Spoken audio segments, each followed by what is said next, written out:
Okay, team, let's go over this one more time. All right, boss, what's the plan again? So here's what we're going to do. This list right here is a list of people who are in collections right now. They owe medical collections, they forgot to return cable boxes, rental apartments, all of that. It's on here. And some of these have been on here for the last year. Some of them have been on there for at least 5 years or more. But our job is to do two things. Scare them and get the money. Scare them and what? Get the money.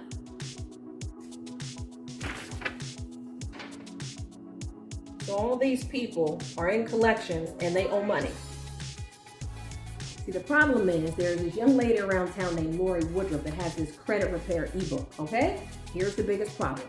She's given all the secrets of what people don't have to do. They don't have to answer our calls. They can get these items deleted off their credit report and they don't have to pay the bills. So I don't like her. We need to stop her.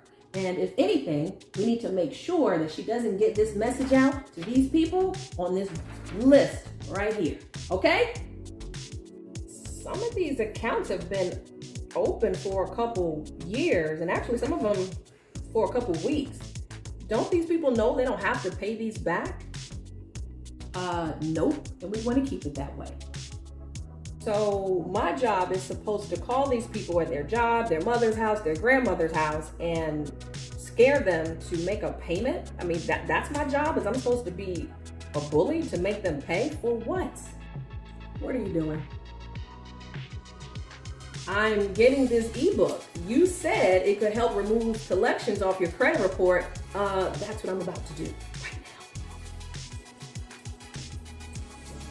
right now. Get this ebook myself so I can fix my credit, get that apartment, and get me a better job. You are such a traitor.